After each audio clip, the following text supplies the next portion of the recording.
Okay, so my phone died, and I'm just gonna film the whole thing over again because I was distracted, I was hungry. So let's start from the beginning. Welcome to 2024. Happy New Year. I hope it goes well for you. We're gonna talk about 24 for 24. 24 books that I plan on reading in the year 2024. These are all books that have already been on my TBR for many, many years, and I want to get them out of here. So throughout the year, I will make a plan to consistently read these 24 books until all 24 are completed. They will be assimilated into TBRs, readathons, and the 2024 reading goal that I set for myself.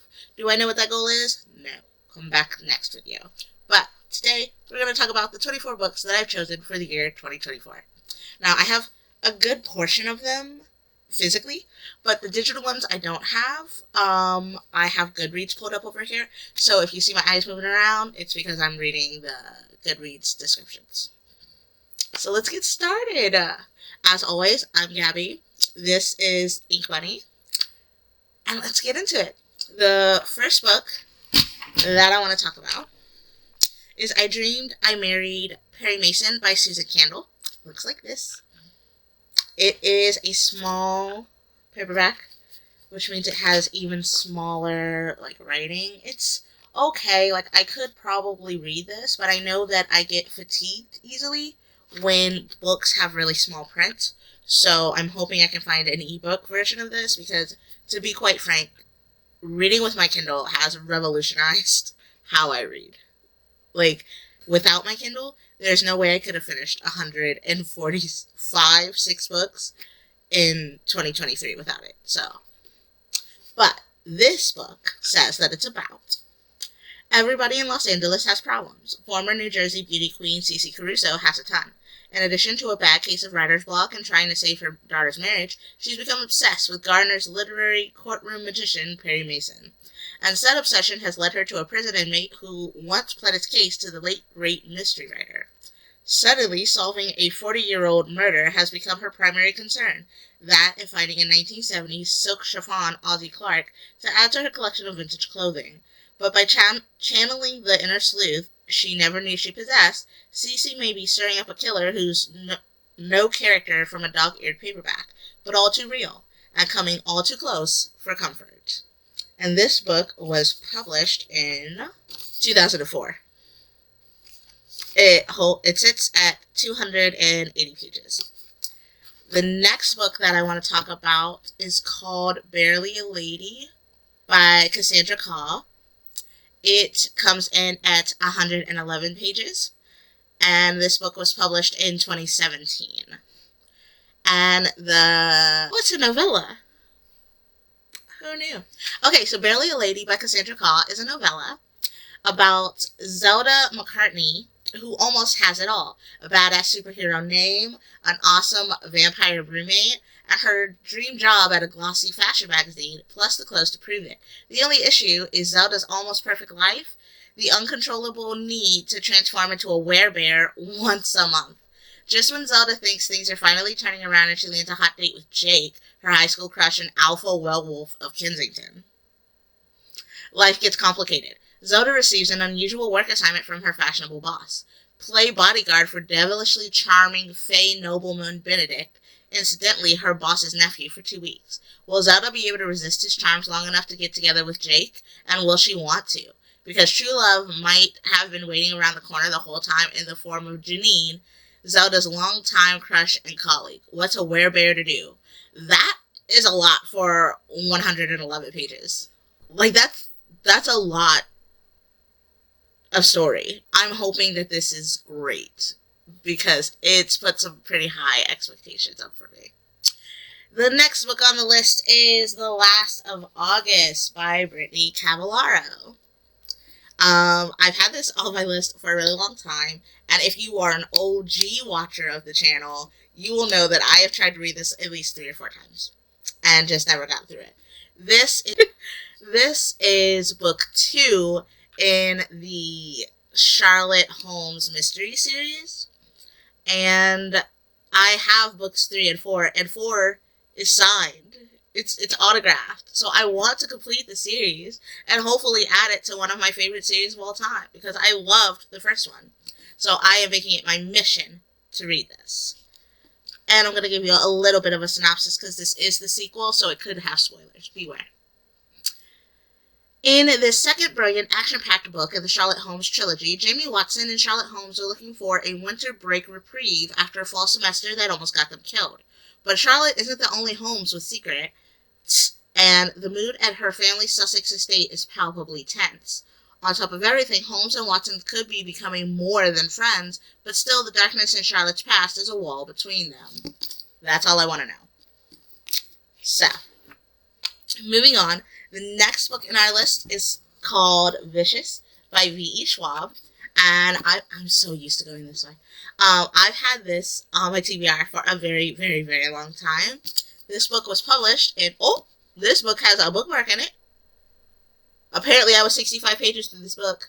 I don't remember shit, so we'll be starting from scratch. This book was published in 2013. The back says that Victor and Eli started out as college roommates, brilliant, arrogant, lonely boys who recognized the same sharpness and ambition in each other. In their senior year, a shared research interest in adrenaline, near-death experiences, and seemingly supernatural events reveals an intriguing possibility that under the right conditions, someone could develop extraordinary abilities. But when their thesis moves from the academic to the experimental, things go horribly wrong. So, yeah. This book comes in at 364 pages. The next book on our list is called Claire DeWitt and The City of the Dead by Sarah Graham. And it is number 1 in the Claire DeWitt Mysteries. And it says that this knockout start to a bracingly original new series features Claire DeWitt, the world's greatest PI. At least that's what she calls herself.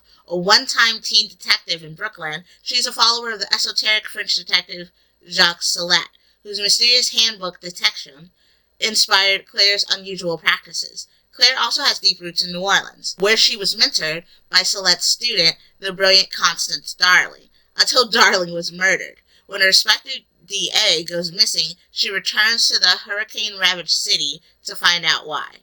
So she only goes back to the city to find out why the DA is missing and not what happened to her mentor, Constance Darling? Because that would be the first question that I have. Maybe she's hoping to solve both. I don't know. But it sounds great. It was published in 2011. It's got 273 pages. The next book on our list is called Cocaine Blues. And that is by Carrie Greenwood. And it is number 1 in the Miss Fisher's Mysteries. And I came across Friday Fisher not as a book character, but as the main protagonist in Miss Fisher's Murder Mysteries, the BBC series, and it was sublime. That TV show is everything. Friday Fisher in that TV show is a bad bitch. She's lady detective, got her own guns, got her own goons, ain't letting society tell her what she should and shouldn't do, tasting all of the fine wine, if you know what I mean. Like, I loved Friday Fisher. Like, probably one of my favorite feminist characters of all time. So, it's kind of pushed me off of reading her books, because what if she's not like that in the books? You know? Like, she could be ruined. Or, she could be better. So, this year I've decided to add it to my list and find out what's what. 185 pages, and it was published in 1989, before I was born. The London season is in full fling at the end of the 1920s, but the Honorable Franny Fisher, she of the grey-green eyes and diamante garters, is tiring of polite conversations with retired colonels and dances with weak-chinned men. When the opportunity presents itself, Franny decides it might be amusing to try her hand at becoming a lady detective in Australia. Immediately upon settling into Melbourne's Hotel Windsor, Franny finds herself embroiled in mystery. From poisoned wives and cocaine smuggling to police corruption and rampant communism, not to mention erotic encounters with beautiful Russian dancer Sasha Delis. Cocaine Blues starts a crescendo of steamy intrigue, culminating in the Turkish bath of Little Lonsdale Street. That sounds amazing. So that's why it's on the list. The next book is called Cut to the Quick, and this is written by Kate Ross. It comes in at 337 pages, and it was published in 1993. It is number 1 in the Julian Crestle mysteries. This synopsis is unhinged. The very first line says, "There's a beautiful young woman in Julian Crestle's bed. Unfortunately, she's dead." Like, do I need anything else? No, and I hope the whole book is written that way. Add the unflappable Julian Crestle to the ranks of great sleuths of ages past. He's the very model of a proper Beau Brummel, except for his unusual willingness to plunge headlong into murder investigations, and an investigation hard to avoid when, during an elegant weekend at a friend's country estate, a murder victim turns up in his bed. With the help of his Cockney manservant, Dipper, Kestrel sets out to find the killer among the glittering denizens of 1820s London's social stratosphere. Ooh.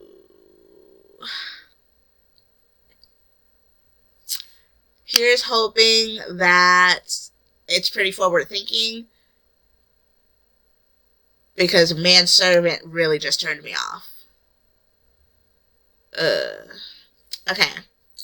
The next one is First to Die by James Patterson. If I complete this, this will successfully be the first James Patterson that I've ever read all the way through. I have owned this book a solid decade and have not finished it. This is part of the Woman's Murder Club, which had a short-lived TV show that, of course, I loved, and then they canceled it, and then I was like, oh, it's a book series, I'll read the book series, and then I never did. I have books like 1 through 5, and I never read them. So I'm hoping that this will start the series, and it'll be good, and I want to read the rest. Because if not, I want to get off my shelf. And if so, I want to add more. The back of this says that you're about to begin Jane Patterson's most exciting thriller yet. Do tell. When was this published? Because he writes like nobody's business. 2001. This book is 23 years old. Ooh, sweet baby Jesus. Alright. In San Francisco, newlyweds are being stalked and slaughtered. Enter 4 unforgettable women, all friends. Lindsay, a homicide inspector. Claire, a medical examiner. Jill, an assistant DA. And Cindy, a reporter who has just started working at the crime desk at the San Francisco Chronicle. Joining forces, pulling their talents, courage, and brains, they have one goal: to find, trap, and outwit the most diabolical and terrifying killer ever imagined. Before 2001. So, who knows? This boy is thick, though. And also, it's small and it has, like, small writing. I could probably slog it, but because it's been out for so long, I'm hoping I can find, like, an ebook version of it. Because that would be nice. It's got, because I keep looking at the screen instead of, you know what? I'm just going to take this screen away. That's what I'm going to do. So here's a heads up. If you are recording on your webcam on your computer and then you move or minimize the window, it stops recording. So I've literally been talking to nothing for the last 20 fucking minutes. I'm so livid. I don't even know what the last book we actually got was. Take 2. So the next book on our list is Red Harvest by Dashiell Hammett. If that sounds familiar, it's because he wrote The Maltese Falcon. I really like the book, and Dashiell Hammett is a classic in crime and crime fiction. He is a classic fixture in crime fiction, so he is on my list. This book is number 1 in the Continental OP series. It's got 216 pages. It was published in 1929, and it states that when the last honest citizen of Poisonville, your city is called Poisonville, was murdered, the Continental OP stayed on to punish the guilty, even if that meant taking on an entire town. Red Harvest is more than a superb crime novel. It is a classic exploration of corruption and violence in the American grain. The next book on our list is Unsub by Meg Gardner. It comes in at 367 pages. It was published in 2017, and it is number 1 in a series called Unsub. It is a psychological thriller inspired by the never-caught Zodiac Killer about a young detective determined to apprehend the serial murderer who destroyed her family and terrorized the city 20 years earlier. I don't really need anything else. That sounds amazing. The next book on our list is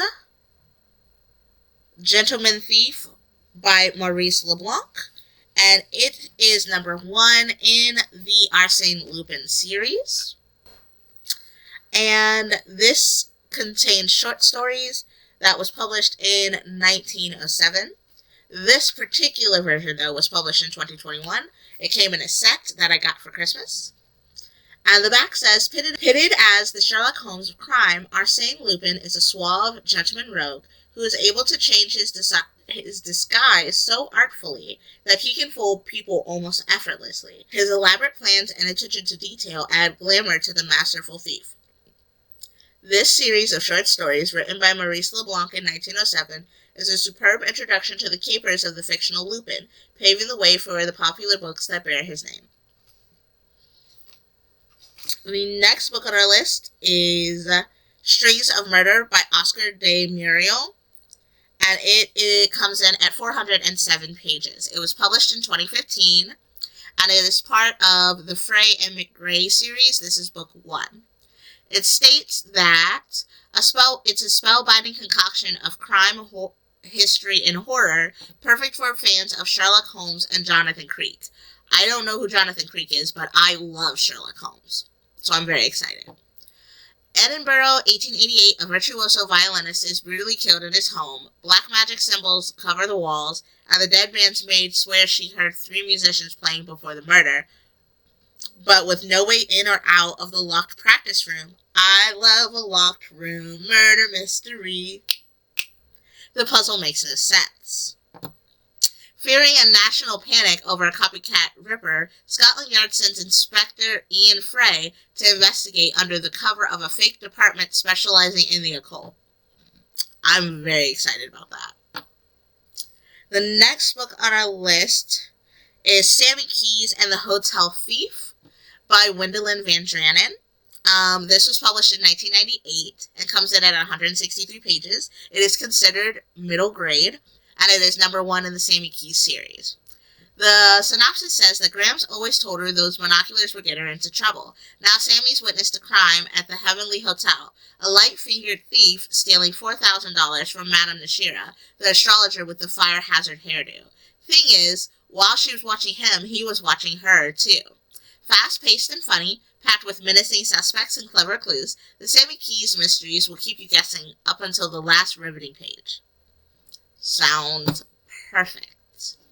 The next book on the list is called Murder at the Brightwell by Ashley Weaver. This is number 1 in the Amory Ames series. It was published in 2014, and it comes in at 325 pages. The synopsis says that Amory Ames is a wealthy young woman who regrets her marriage to her notoriously charming playboy husband Milo. Looking for a change, she accepts a request for help from her former fiancé, Gil Trent. Girl?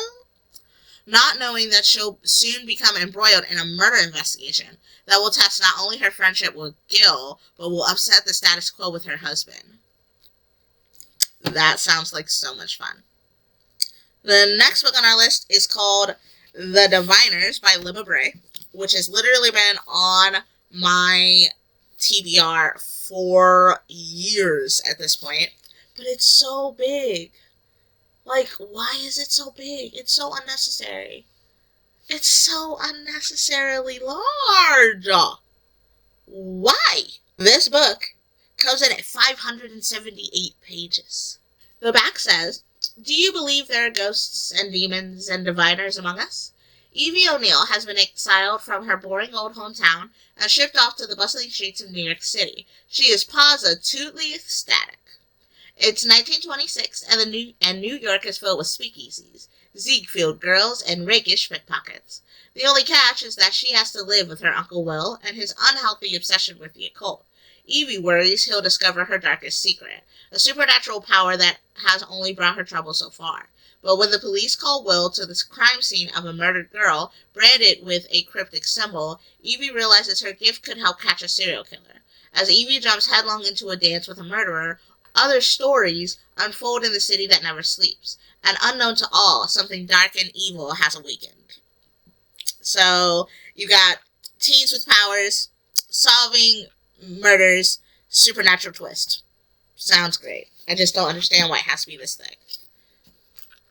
The next book on our list is Night of the Mannequins by Stephen Graham Jones. I have this on my TBR, and I have My Heart is a Chainsaw on my TBR. I own My Heart is a Chainsaw, but I haven't read it yet. This one is the shorter of the two, so I'm hoping to start with that. I did read one of his horrors a little bit ago, The Last Final Girl, I think it was called. I liked it up until a certain point, and then I DNF'd it. So I'm hoping that this is going to renew it, because I really want to read My Heart is a Chainsaw, I just haven't gotten around to it. Night of the Mannequins, though, is the shorter of the version. It's a horror novella. It's 136 pages. It was published in 2020. And it just says that it's a contemporary horror story where a teen prank goes very wrong and all hell breaks loose. Is there a supernatural cause, a psychopath on the loose, or both? Which sounds great to me. I really don't need anything else. The next book on our list is called 8 Perfect Murders by Peter Swanson, and I just read A Christmas Guest by Peter Swanson. It was a novella. It was 104 pages, and it was so cleverly plotted that I literally sat up in the middle of the night and screamed. So, if he can do that in 104 pages, I would love to see what he can do with this, which is the beginning of a series, Malcolm Kershaw, and it comes in at 270 pages, and it was published in 2020, so I'm super excited to see what we can get into.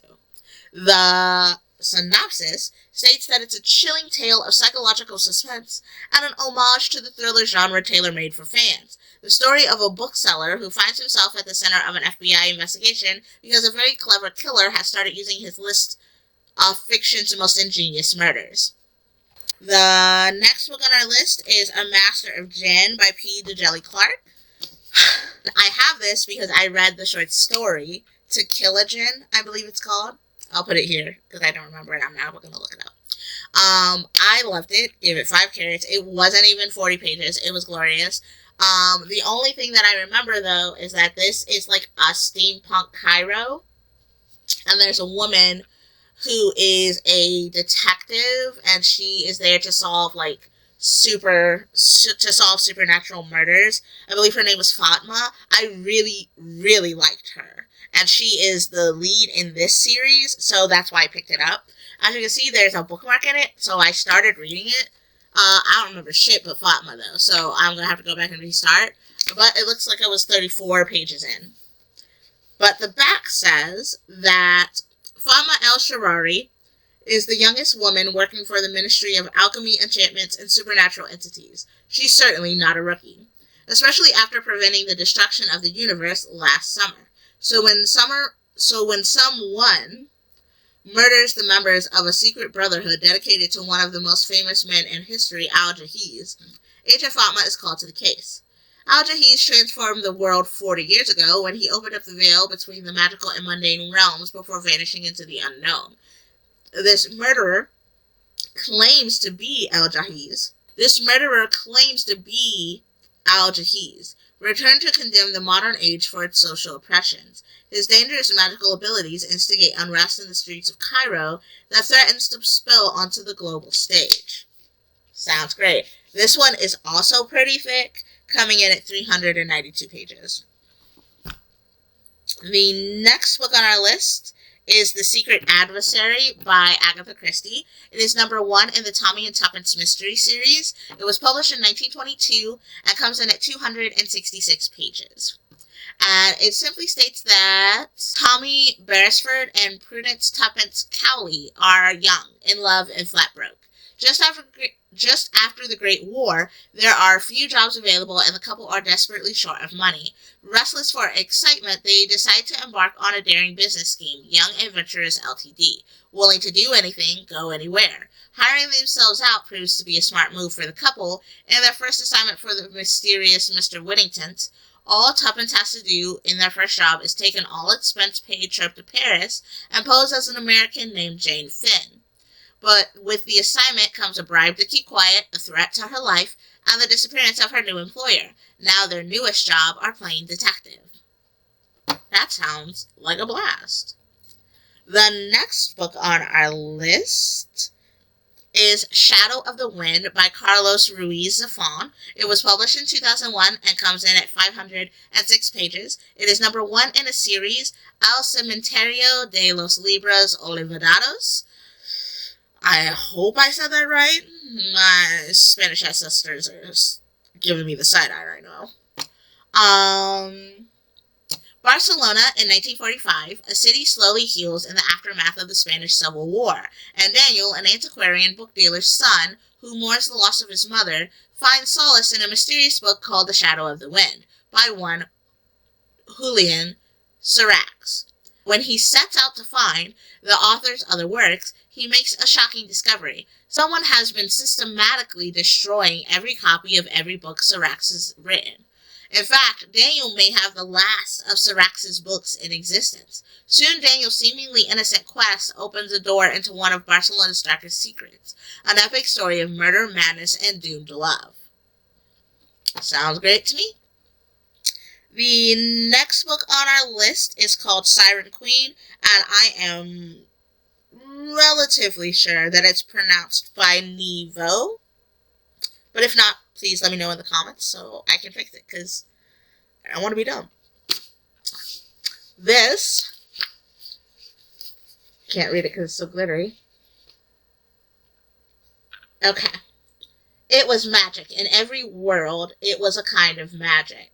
No maids, no funny talking, no fainting flowers. Luli Wei is a beautiful, talented, and desperate to be a star. Coming of age in pre-code Hollywood, she knows how dangerous the movie business is and how limited roles are for a Chinese-American girl from Hungarian Hill. But she doesn't care. She'd rather play a monster than a maid. But in Luli's world, the worst monsters in Hollywood are not the ones on screen.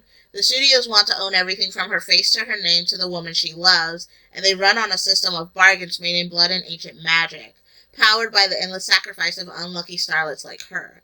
For those who do survive to earn their fame, success comes with a steep price. Luli is willing to do whatever it takes, even if that means becoming the monster herself. Siren Queen offers up an enthralling exploration of an outsider achieving stardom on her own terms, a fantastical Hollywood where the monsters are real and the magic of the silver screen illuminates every page. This sounds amazing. I cannot wait to read this. It comes in at 281 pages, and it was published in 2022. I only have 3 more books, so bear with me, we're almost there. The next book on our list is The Taking of Jake Livingston. And you've seen this a couple of times. It's been on my list for a while. It was published in 2021. It comes in at 246 pages. It has Black main character rep and own voices rep. And the back states that living in 2 worlds is exhausting, and no one knows this better than 16-year-old Jake Livingston. His working-class, diverse neighborhood is a far cry from the world of St. Clair Prep, where he is one of the only Black students, constantly at the mercy of racist teachers and peers who don't understand him. But when his neighbor, a survivor of a grisly school shooting, is murdered, and the bloody initials of the now dead school shooter, Sawyer Dune, are left on the wall of Jake's home, Jake is forced to confront another world he wishes he could escape, the world of the dead. As a medium, Jake knows ghosts are usually harmless, rarely interacting with people, but Sawyer isn't harmless. In life, he was a troubled teen who shot and killed 6 kids at a local high school before taking his own life. Now he's a powerful, vengeful ghost, and he has plans for his afterlife, plans that include Jake. When Sawyer begins stalking him, high school becomes a different kind of survival game. One Jake is not sure he can win. Grippy, timely, and utterly unapologetic, The Taking of Jake Livingston is a chilling horror that haunts with searing social commentary from an exciting new talent. Super excited about that. And now we're down to our last two books. The next book is Princess Knight. There's a new omnibus edition, and that's what I want to read. If you don't know what Princess Knight is, I'm looking at you. It's written by Osamu Tezuki. This version is published in 2022, and it is 696 pages because it's the entire series. The synopsis says, "Have at you. Filled with narrow escapes, treacherous courtiers, dashing pirates, meddlesome witches, magical transformations, and cinema-worthy displays of daring-do, this early shoujo masterpiece by the godfather of manga is a fast-paced tale of a heroic princess who can best any man at fencing, yet is delicate and graceful enough to catch the eye of Prince Charming. Its winning art style and canny infusion of gender politics into classic fantasy storytelling help continue to intrigue and delight readers of all ages. A mischief-making angel's prank goes too far when the newborn princess of Silverland ends up with two hearts, one male and one female. Since the laws of the realm only allow a male heir to descend the throne, Princess Sapphire is raised as a prince. Will the avaricious? I literally have never heard of that word before. Will the avaricious Duke Darulaman discover her secret and snatch the crown for his own son? Available for the first time stateside as a single volume omnibus. I'm so excited. If you don't know who Osamu Tezuki is, let me educate you. They made Astro Boy. Among other things, but they made Astro Boy. Astro Boy, Kimba the White Lion, credited as the father of anime. It's a classic. The last book on our list is called Class Trip, and it is written by Bebe Face Rice. It was published in 1993, and it comes in at 232 pages. It is a young adult horror mystery, and it simply says that Angie and her new friends in the in crowd take a canoe trip to the isolated Shadow Island. And when a storm destroys their canoes, the group discovers they're helplessly trapped in the wilderness with a murderer in their midst. So I'm very excited for that. And that is the last book on our 24 for 24 list. If you have any books that you absolutely are going to read in 2024, please leave them down below because I might add them. I love getting book recommendations and listening to other people talk about books and books that they love and books that they want to read. And it just makes me so happy that we're building a little bit of a community here. So go ahead and talk to me. I don't bite unless you ask. And I'll see you next time. I'm Gabs. This is the Ink Bunnie. Hop out. Peace.